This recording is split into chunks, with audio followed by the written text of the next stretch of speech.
Hello, this is a showcase video for a application I have been working on recently. It's called PIPHelper, PIP standing for Personal Independence Payments. This is a form of benefits that some people are eligible for in the UK.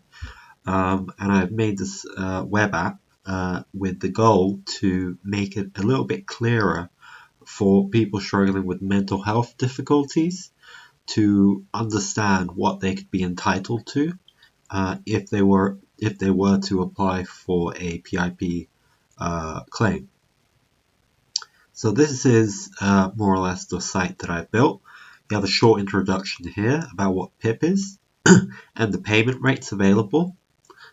And then a little bit of an explanation as to what form this website will be useful for. So this is meant to simulate how a PIP application would be filled. So what sort of questions would be asked in a PIP application. So I've already started one here previously, so let's just start fresh. Yep, okay, and I'm just going to go through it. Important information to remember that this application is not official in any sense. You still need to complete the official PIP2 document form. If you're looking for further resources, Citizens Advice or a welfare rights advisor is where you should be aiming towards. So let's start this.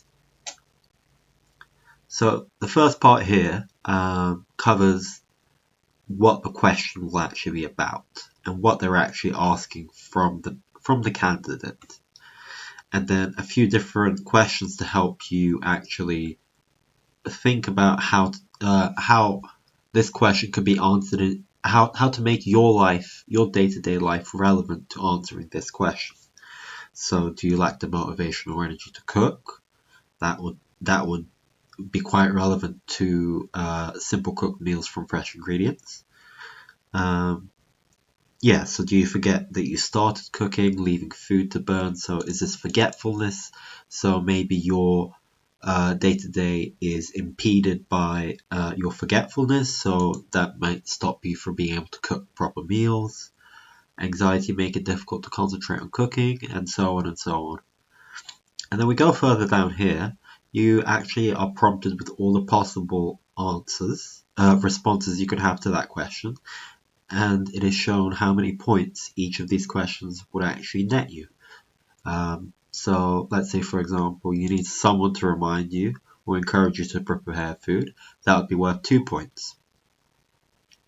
Further down here, you can add notes, describe how this affects you on a bad day, a good day, and any other notes that you might have. So this isn't strictly necessary to fill in, but this is useful for you to be able to reference back in the future. And you'll see that we have a similar question covering the ability to eat and drink. And you have a few things to consider here. And you have the questions here. So let's pick this. And so on.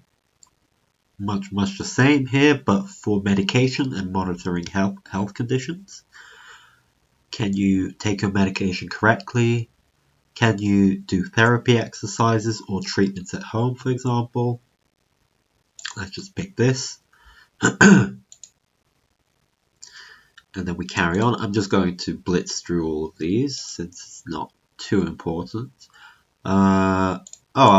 Yeah, so I'll fill in a few things just to say, just to demonstrate how it works. On my worst day, I am incapable of cooking for myself.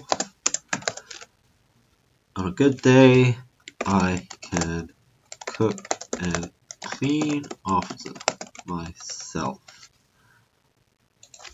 So we're going to go through it. Yep, much the same. And in total, there are 12 questions that need to be answered. And there we go. There we go.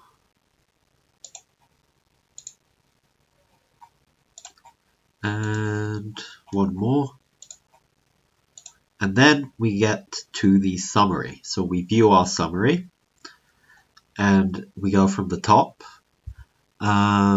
This shows us the points breakdown. So we scored in this example 37 for daily living, which entitles us to £108 a week. The mobility component was 24, which entitles us to an additional £75 a week. So this in total would be £184, which would work out to just under £10,000 a year. And in here you have a summary of all the questions that were answered and what you gave for them. And you can click on any of these to go back. And then at the bottom, we have the section that we filled in ourselves in the notes. Then the next step would ultimately be to either print this off or have this emailed to your personal email. Thank you. That concludes this video.